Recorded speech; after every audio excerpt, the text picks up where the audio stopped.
à tous, bienvenue dans l'émission Une vigne à ma taille. J'ai rendez-vous aujourd'hui avec Hervé Gauthier, responsable d'exploitation dans la maison Moum Perrier-Jouët. Il va nous expliquer une technique de taille typique de la région champenoise, la taille Chablis. Suivez-moi.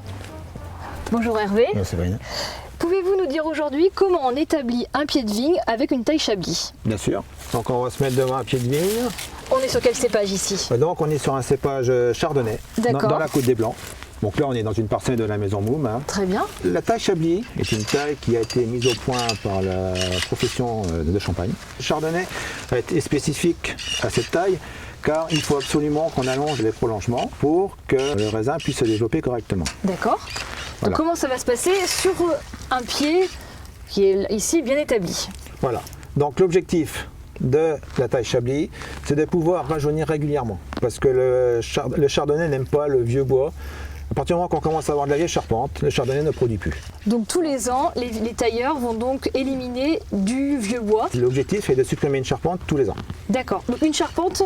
Une charpente, c'est cette partie-là jusqu'au bout du prolongement. Voilà, là vous avez une charpente. Là, vous avez une autre charpente, et celle-là, le lancement de l'année dernière, parce que tout ça, on appelle ça un lancement, cette année est devenu une charpente. D'accord. C'est comme un jeu de construction, c'est-à-dire que vous allez faire avancer le plan tous les ans. Là, vous êtes sur un bois qui, l'année dernière, était un jeune bois comme celui-là. Vous l'avez taillé l'année dernière en lancement. Cette année, vous avez des bois d'un an qui sont repoussés dessus. Bon, il y en manque quelques-uns parce que ça a gelé. Ça remonte, qui va devenir une charpente. Après, il faut un espace environ de... Allez, une longueur de 2 doigts qui fait une vingtaine de centimètres, 20-25 cm. D'accord. Voilà. Pour établir correctement votre Chablis, vous allez tailler là, ici, et ainsi de suite. Et une fois que la dernière charpente arrive sur le pied de l'autre, sans dépasser forcément 2 charpentes et un lancement, D'accord. et ben, on va faire ce qu'on appelle le rajeunissement. On va couper la 3e charpente ou la 4e. Qui a quel âge? Qui a, là vous pouvez compter, bois de l'année, 2 ans, 3 ans, 4 ans. Très Donc bien. cette charpente-là à 4 ans. Avec le sécateur électrique, on va couper à cet endroit-là, ce qui va laisser de l'espace à cette charpente-là cette année, qui va être établie et qui va pouvoir se développer.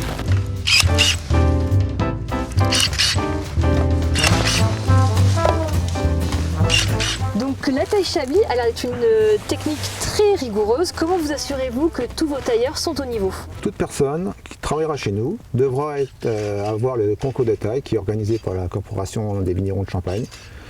C'est un examen qui permet d'apprendre aux personnes la façon de tailler tous les cépages et aussi forcément le taille Chablis. Chez nous, chez la maison Moum, qui dispose d'un vignoble de 65 hectares, nous avons du personnel en conséquence et en gros une personne peut tailler entre 3 et 3 hectares et demi à l'année. Eh bien écoutez, merci Hervé. Vous en savez donc plus sur la taille Chablis. Pour ma part, je vous donne rendez-vous pour le prochain épisode qui se tiendra un peu plus dans le sud, pour le 2e volet de l'émission Une vigne à ma taille.